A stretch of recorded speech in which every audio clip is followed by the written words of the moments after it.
Bismillahirrahmanirrahim. La havle ve la kuvvete illa billah el-aliyyil azim.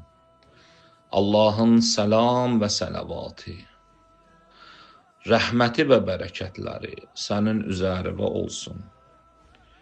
Ey İmam-ı Əliyin Nəqi Əl-Hadi, başda zamanın sonuncu hüccəti İmam Məhdi Əccəlallahu Teala fərəcəhu şərif olmaqla yanaşı, bütün İslam dünyamıza 10-cu məsum İmam Hadi əleyhisselamın şəhadəti ilə əlaqədar dərin hüzün, başsağlığı bildiririk. Peyğəmbər Əhl-i Beytinin digər nümayəndələri kimi İmam Hadi əleyhisselam da öz dövrünün zalim Əbbasilər hökumətinin tərəfindən zəhərlənərək ömrünün 41-ci ilində şəhid edilmişdi. Əhl-i Beyt əleyhimussalamın həyatına baxışda diqqət çəkən əsas nöqtələrdən biri də onların daim öz dövrlərində tüğyankar zalimlarla apardıqları mübarizə metodlarıdır.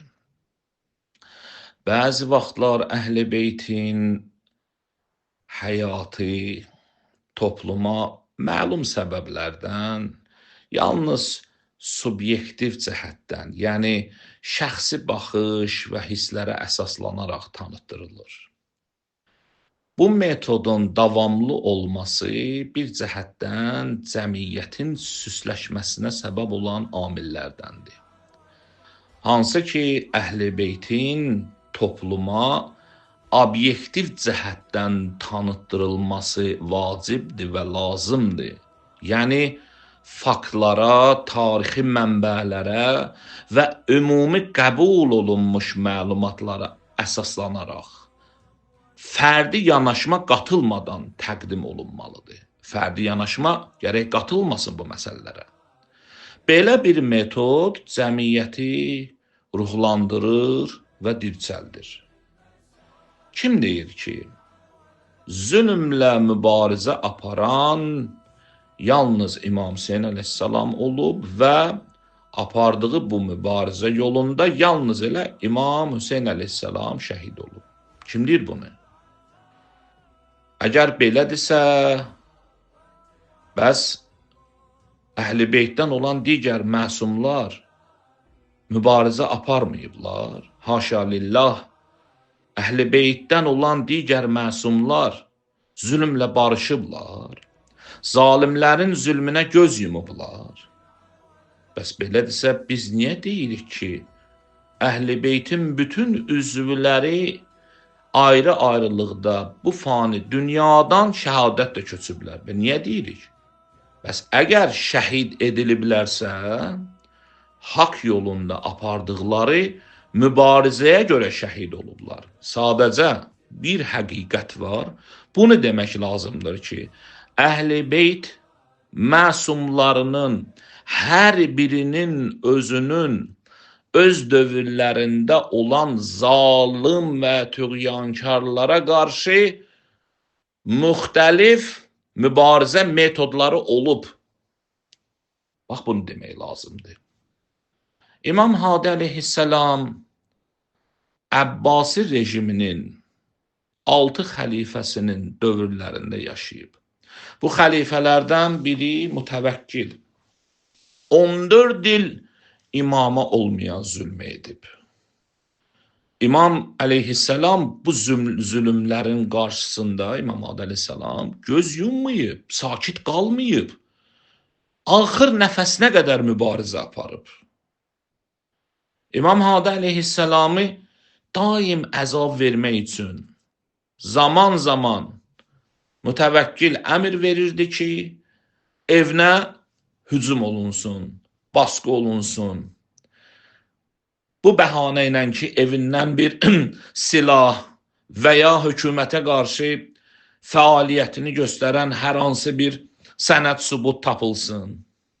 Amma İmam Hadinin həyatında gecələr evinə olan baskılarda, hücumlarda Həzrətin evindən elmi kitablardan və dualardan başqa bir şey tapılmırdı. Allah hüccətinin evinə gecələr o gözlənilməz qaranlıq gecələrdə olan devlət məmurlarının baskısı bugün bizə nəyisə xatırladır. Mən bu hadisəni oxuyanda yadıma günümüzdə olan İmam Hadi məktəbinin şagirdlərinin və davamçılarının evlərinə müasir mütəvəkkilin, polis və digər məmurların baskıları düşdü. Necə də tarixdə səhnələr təkrar olunur. Amma unutmayaq ki, hər bir uzun qaranlıq gecənin işıqlı bir sabahı vardı. Bəzən mütəvəkkil əmr verirdi ki, imamın evinə gecələr gözlənilməz halda baskın zamanı imam hansı halda evdə olsaydı elə o halətdə də imamı mütəvəkkilin sarayına gətirirdilər. Və dəfələrlə imamın mənəvi aləminə zərbə vurmaq üçün fasid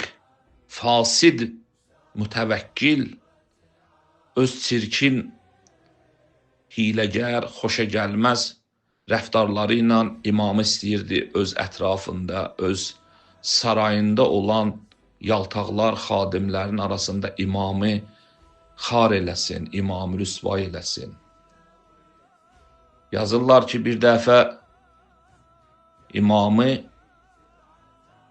belə bir demək baskı zamanında məcbur olaraq mütəvəkkilin sarayına gətirirlər və o gecə o sarayda böyük bir fisk, fəsad məclisi qurulmuşdu. Şərab badələri, şərab zərfləri, rəqqasələr dolu, musiqiçilər dolu olan bir zalda imamı mütəvəkkil saraya gətizdirir. İndi siz burada imamın mübarizə metoduna diqqət eləyin. Belə bir şəraitdə mütəvəkkil, bir dənə zalim, bir dənə tüğyan əhli, sərxoş, huşi ağlı başında olmayan bir şəraitdə, zahirdə hökumət, qüdrət əlində, imamı belə bir məclisə dəvət eləməklə, əgər imam burada hər bir söz danışsa, imam üçün burada bir təhlükə mövcuddur ya yox? Təbii ki, mövcuddur. Amma imam mövcud olan təhlükəyə baxmayaraq, mütəvəkkili o məclisdə qəzəblə tənqid edir. Amma hidayət imamı olduğu üçün də onu həm tövbəyə çağırır və axirəti də onun yadına salır. Eyni zamanda onun günahını və fəsadını açıq-aşkar ifşa edir. Təbii ki, mütəvəkkil və mütəvəkkillərin bu şəraitdə öz ətraflarında olan saray əhli, saray məmurları, saray yaltaqlarının yanında öz qürurunu sındırmamaq üçün və daha da özünün qorxusunu o ətraf mühitdə çoxaltmaq üçün neyniyir? Göstəriş verir ki, dərhal İmam Hadini həbs eləsinlər. İmam Hadini cəzaevinə göndərsinlər. Amma imam bu şəraitdə öz ilahi elmi ilə, öz nuru ilə bu kəlməni deyir. Ənə əkrəmu aləllahi min naqətin salih. Mən Allah yanında salihin naqəsindən, dəvəsindən daha şərəfliyəm, daha kəramətliyəm. Və ardınca Qur'an-ı Kərimdən bu ayəni oxuyur. Təməttəu fi darikum thalathata ayyamin. Zalika vaadun gayru mekzub. Evlərinizdə 3 gün ləzzət aparın. Həzrəti Salih öz qövmünə dedi. Axırıncı sözün. Dedi, evlərinizdə 3 gün ləzzət aparın. Bizim dildəcə keyf eləyin. Möhtərzədə Allahın əzabı gələcək. Və buyurur ki, Zəlikə vədun qayru məkzub. Bu yalan olmayan bir vəd idi.